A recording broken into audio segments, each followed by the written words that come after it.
You were aware that the girls were coming from Thailand, and you were aware that the girls didn't have a choice in coming, right?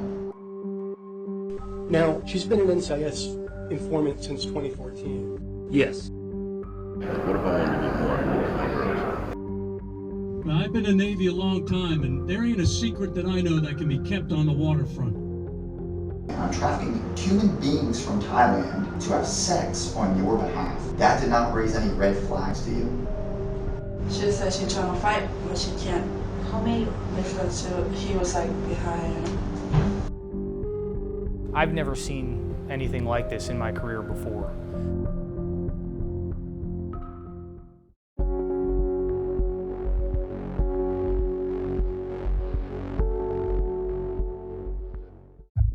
In the summer of 2017, the U.S. Navy faced intense scrutiny for 2 ship collisions in the West Pacific that killed 17 sailors.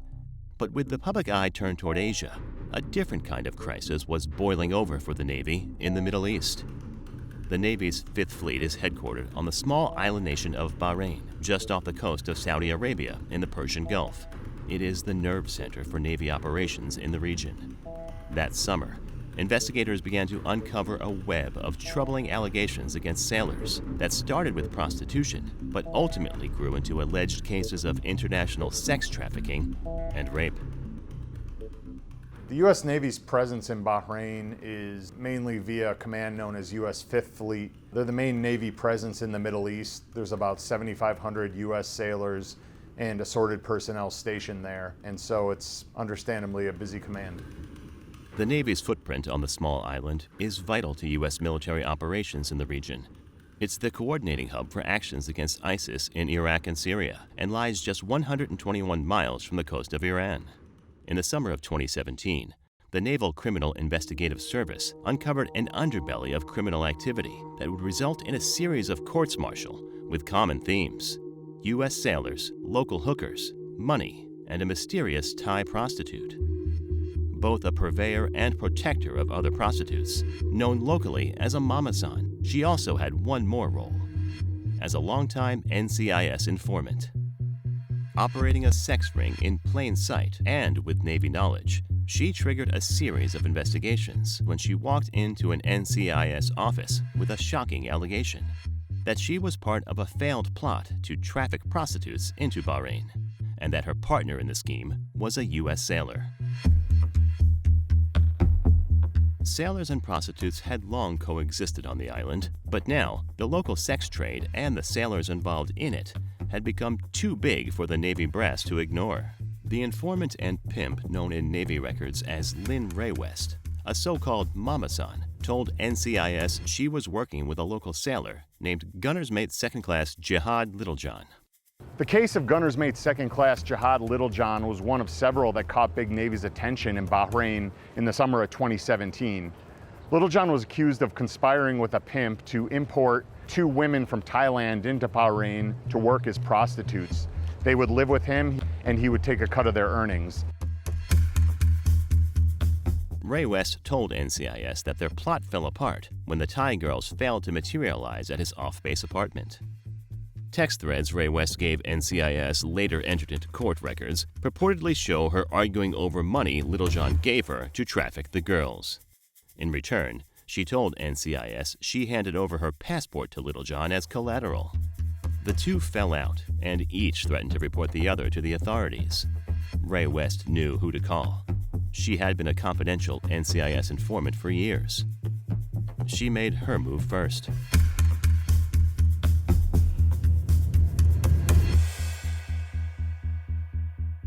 Littlejohn was later court-martialed over the allegations, but Navy officials say the case against him suffered from prosecutors' failure to get Ray West on the stand. The most severe charges were withdrawn before the trial or thrown out by the judge in court. By the end, Littlejohn was only facing a charge of paying Ray West for sex. A military jury found him not guilty in 2019. After the trial, Littlejohn's attorney said he was ready to argue the whole exchange was about a deal to start a tattoo business.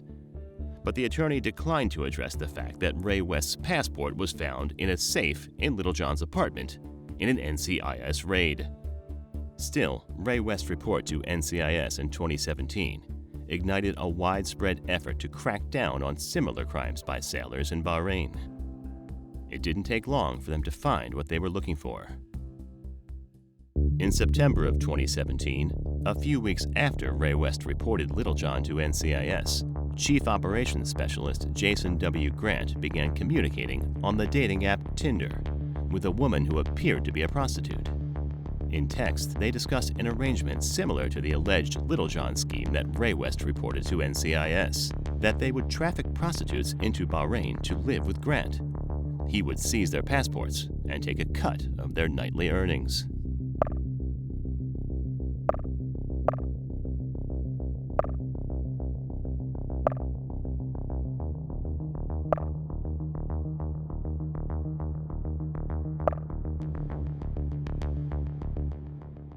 But in order to seal the deal, Grant would first need to meet with someone the woman called Boss to finalize the details for trafficking women in from Thailand. They set up a meeting at a local bar.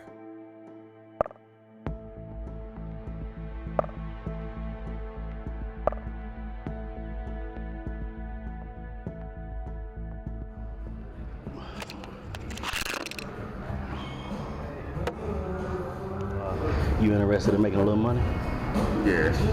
Basically, you know how the setup is, man. You give them a place to stay. You know what I'm saying? They'll be pretty much, you know, working for you.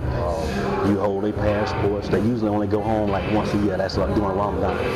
And shit, you can fuck them, whatever. It's great. Stay on WhatsApp. Don't text any other way because WhatsApp is secure. You know what I'm saying? You the only person that can get free pussy. Your homeboys can't get no free pussy. You know what I'm saying? Just you. If they get what? They ain't gonna come back to you. You know what I'm saying? You handle all that right there. And I'll tell you when you really gonna make some money when a motherfucking ship pull in. Oh my goodness, dog. When a ship pull in, it's With the possibility of money in front of him, Grant sought to take the deal further and traffic in even more women. What if I wanted to get more girls? I'm trying to maximize the bread. I feel you, dog. I feel you. You know what I'm saying? So she'll hit you up, let you know shit what time tomorrow. Okay, cool. All right, big dog. The deal concluded, but what Grant didn't know was that both Boss and the woman he'd met on Tinder were actually undercover agents working for NCIS. They called him in for an interview the next morning. You have any idea why you're here this morning? No. Okay. Have you ever engaged via your cellular phone with someone in regards to prostitution or housing prostitutes at your home? You ever talk with someone named? I have spoken. Okay. And go over your conversation. Pretty much what you talk about is moving people into the house, but paying rent. What they do, I don't know.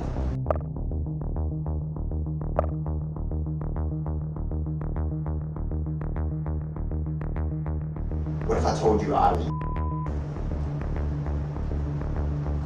So I know you're not being completely honest with me because I know exactly what you said because I was on the other side of that phone. Now you're aware that the girls were coming from Thailand, correct? Yeah. Okay. You were aware that they were working as prostitutes. I didn't get into that as far as, I mean, I understand what you, but what they did or whatever,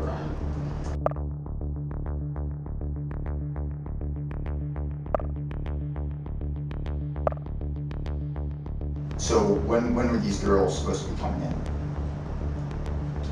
Today. Okay, and how many of them? Three. Okay. 3, and they're going to be living in your house? Yes, sir. Correct. Okay. And they are going to be working as prostitutes? Correct. Yes, sir. Yes. Okay. In our messages, I specifically used the word trafficking. I am trafficking human beings from Thailand. I'm trafficking human beings from Thailand, and they do not have a choice. I'm literally paying off a pimp and moving them here to have sex on your behalf.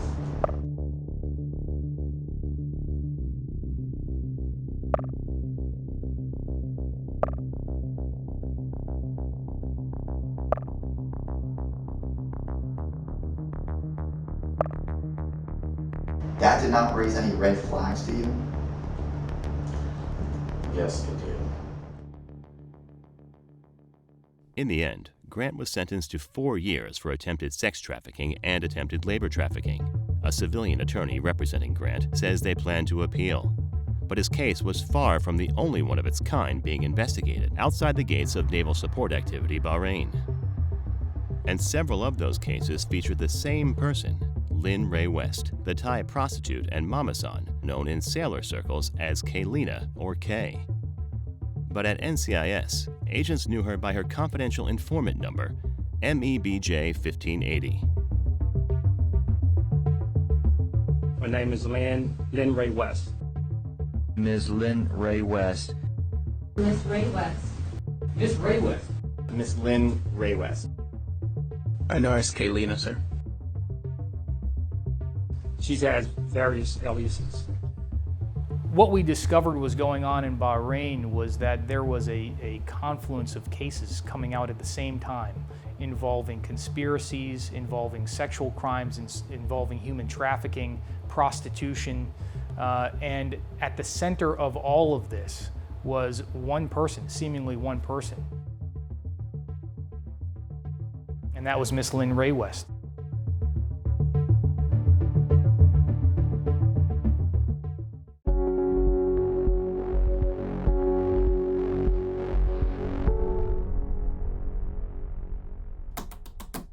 There's a lot of unknown associated with Miss Lynn Ray West. You described her a little bit, but who is she? She's a prostitute. She's a mamasan. A mamasan is a person who is in charge of other prostitutes. She manages and runs prostitutes, predominantly running them with the focus of sailors and U.S. service members stationed in Bahrain. She's an NCIS source as well.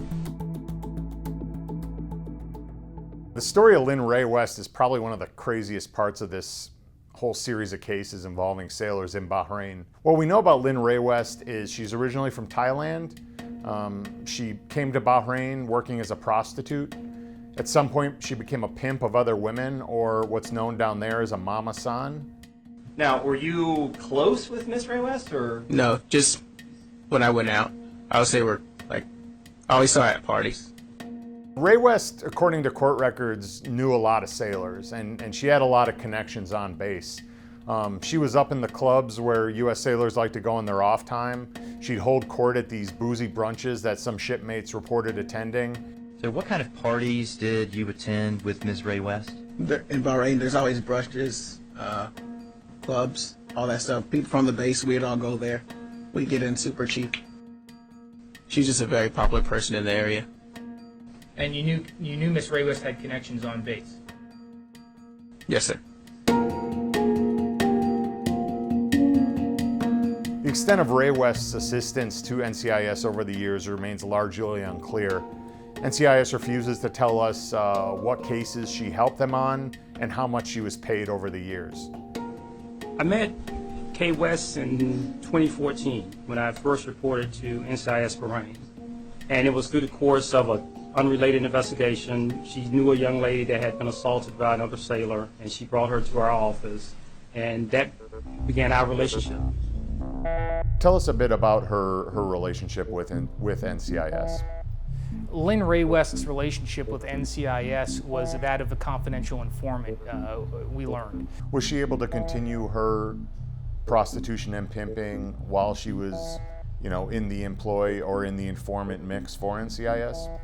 She was able to continue running her business while all this was going on, at least as far as we could tell. That would suggest she had the best of both worlds in a way. She was able to continue her day-to-day business, but if things ever got too hot, she could, retreat back to NCIS for their help if needed.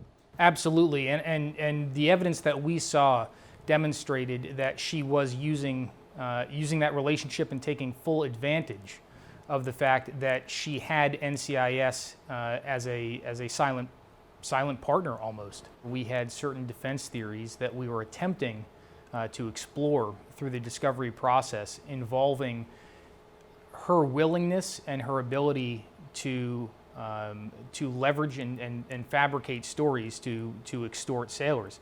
We don't know, and we never were able to conclusively determine if that's what was going on, or if that was sometimes what was going on and sometimes not. This is a woman who was, in our perspective, very powerful, in that she could manipulate U.S. sailors and she could manipulate NCIS to leverage U.S. sailors in whatever way she really wanted to.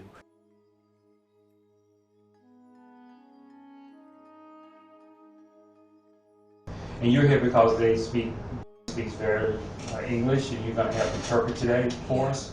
You raised questions about Lynn Ray West's credibility, believability. Yeah. Can you kind of take me through, your argument for that? So, Lynn Ray West is working for NCIS since 2014, when in 2017, Little John pops up on the horizon. So, she's working with NCIS. According to NCIS, she's a mama son. And according to what that means is she's plying her trade as a mama son, providing prostitutes to people for providing prostitutes, in other words, sex for money. All the while working with NCIS, and NCIS knows this and allows that to happen unless it involves a sailor. Navy Times reached out to a woman believed to be Miss Ray West, but she would not confirm her identity and declined to be interviewed. This is a very tangled web of a confidential informant getting a number of cases over a number of years tangled together all at the same time with NCIS.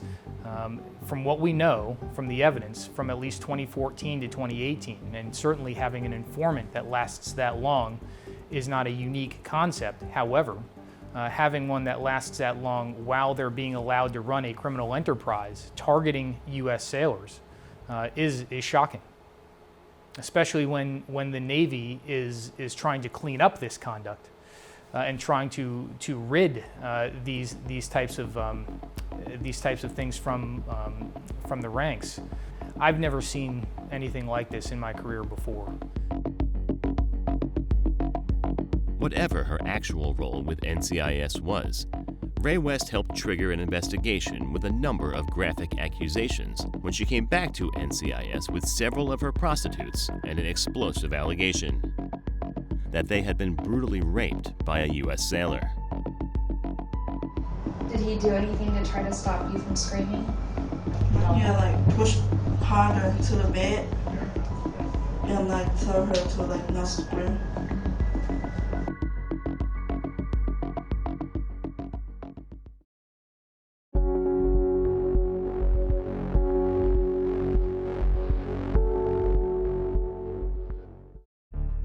Could you explain why she's here today? No, I tell her that one of them that they have to tell you what's going on. And what is that? Why did they come in today? Because they're not ready.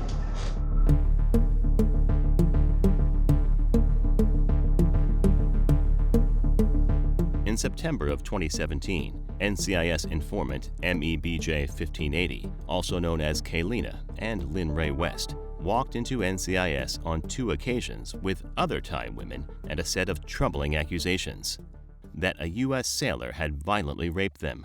Kind of asked us to tell us what happened, how she met this guy.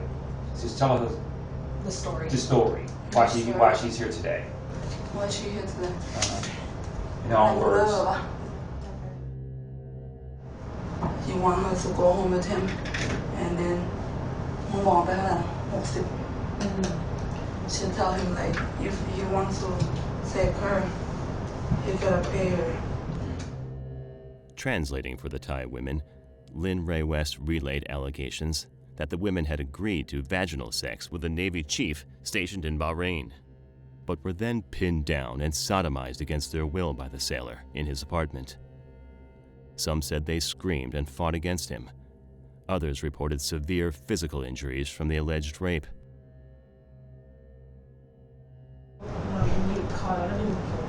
She tried to run away, so then she screamed and cried.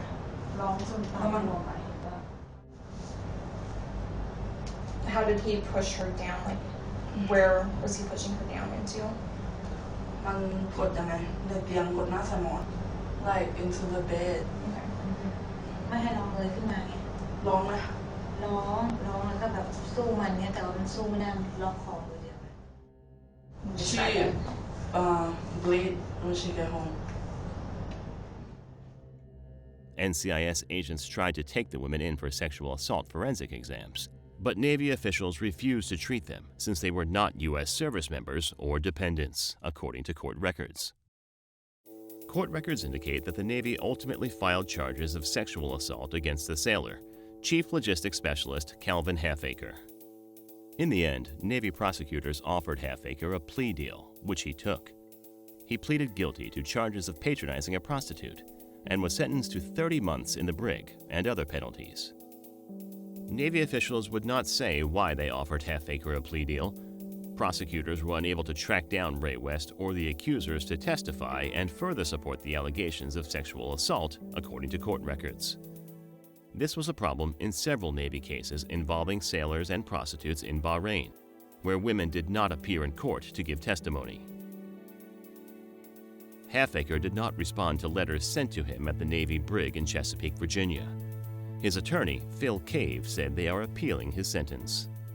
You know, the case against Chief Halfacre involves some very serious allegations to which were ultimately withdrawn as part of a pretrial agreement. Before that pretrial agreement was reached, what was your case as his defense in terms of those sexual assault charges? Well, the defense was that it didn't happen.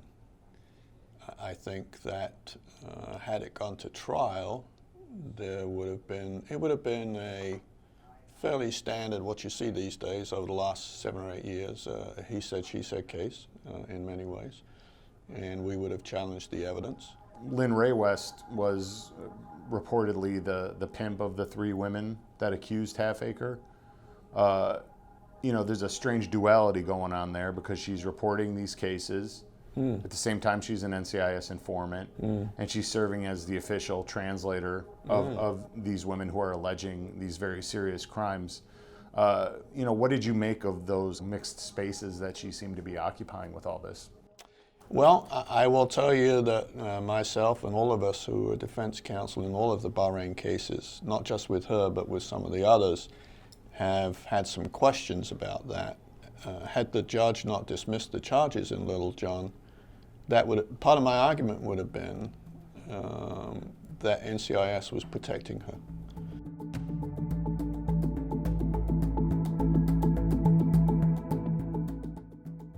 The Navy's use of informants and witnesses like the Thai women in Bahrain, transient prostitutes, unwilling, untrusting, or unlikely to provide usable testimony in court, is a recurring theme in the Bahrain cases. I think that the Navy has had a difficult time dealing with witnesses in this case and some of these foreign national witnesses who are very skeptical of the justice process, which of course begs the question of what is the Navy getting out of these informants when they're so unreliable, they're so unpredictable and unavailable. It's also further complicated by the fact that when you have them relying on someone like Miss Kaylina Ray West as their translator or as their link to NCIS, I think there's a trust problem as well. That possible problem would raise its head in multiple cases that spawned in 2017. But whatever their outcomes, records show that at the time in Bahrain, many sailors knew Lynn Ray West around the island. Further evidence of her notoriety and how enmeshed some sailors had become with Bahrain's prostitutes can be found in the curious case of Aviation Support Equipment Technician 2nd Class Dennis J. Mullins. Were you close with Miss Ray West, or? No, I would say we're I always saw her at parties. Now, you also knew a young woman named is that correct? Yes, sir. And you met and started dating is that right? Yes, sir. Now, was also a prostitute, is that correct? Yes, sir. Oh, man. Have I actually been suspected? Yeah. Oh, sorry, I'm in trouble.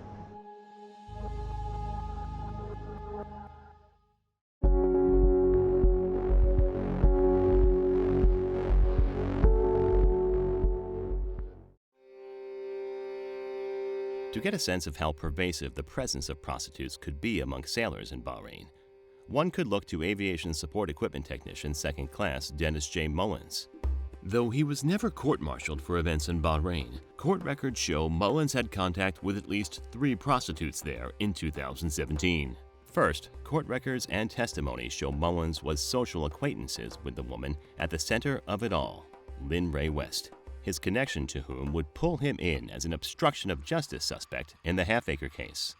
Now, were you close with Miss Ray West, or? No, just when I went out. I would say I always saw her at parties. Second, Mullins later testified that he was in a relationship with a second Thai prostitute, one of Halfacre's accusers, and with whom the petty officer had had a deep relationship. Now, you also knew a young woman named is that correct? Yes, sir.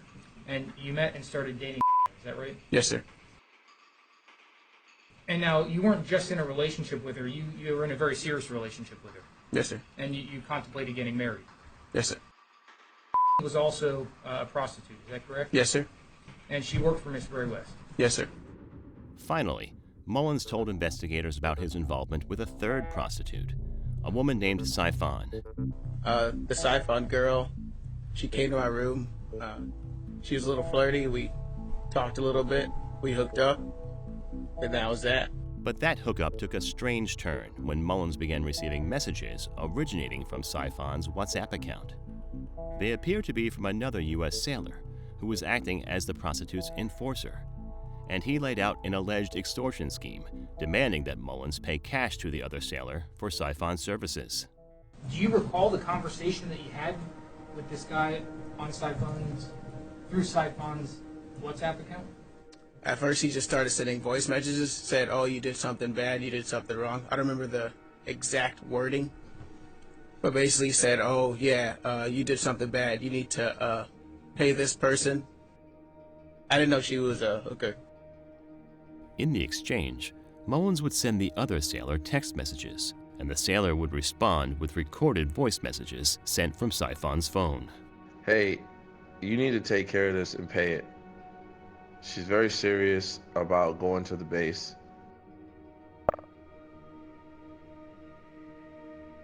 There's no, yeah, I'll pay it. You need to go. She's already left. That's not gonna work. She's gone, man. You're about to be fucked. I hope you're not trying to play games, because if you don't get this done, she's gonna go. And I'll make sure I show her how to get there. Let us know when this is taken care of. If it's not taken care of soon, we're getting ready to make sure base police and TMU know what's going on.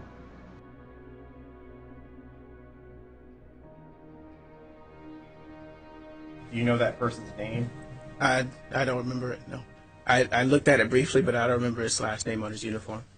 Okay, so he's in uniform at the time? Yes, because it was during the working hours when I gave him the money. Where did you meet him? It was on the base near, there's a security checkpoint. We met there. Mullins was never court-martialed in connection to what occurred in Bahrain, but court records show he faced a charge at one point and took a deal to testify in a case related to Ray West.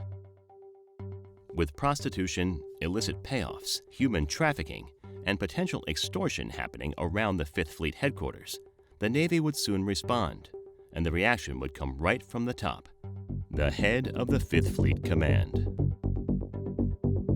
Let me start with some questions. Who thinks prostitution is legal in Bahrain?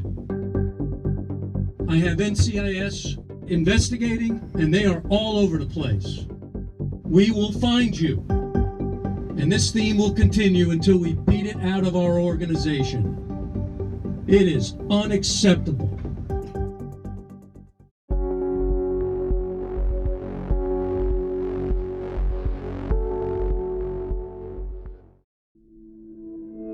Who thinks prostitution is legal in Bahrain?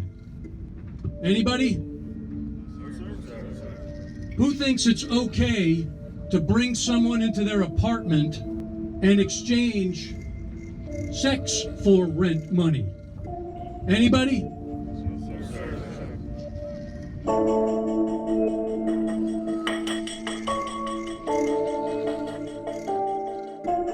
By early 2018, word of the various investigations into sailors in Bahrain had reached the highest levels of the Navy's Fifth Fleet.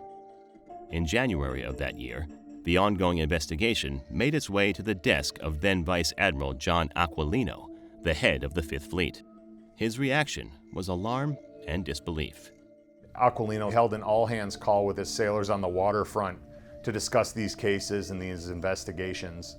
We obtained audio from that all-hands call, and Aquilino seems barely able to conceal his anger about what's gone on under his watch. Who thinks it's okay to bring foreign nationals into this nation and take their passport and push them out for services to both yourself and anyone else, that one of your buds? Who thinks that's okay? It's highly unusual for a senior commanding officer to get involved in disciplinary matters of enlisted sailors. But Aquilino chose to address the issue of sex trafficking himself. I am shocked by that behavior. Who thinks that behavior can be considered right? Let's just talk about right and wrong. It will stop today. He basically warns any sailors who are doing this kind of trafficking or pimping that they will find them. And he says, if you know about it and don't report it, you're going to be in just as much trouble. You're going to be supportive of your buddy who's doing all things wrong. You're going to take allegiance there, or you're going to execute loyalty to the institution and the vast amount of sailors who are working their cans off. You got to pick.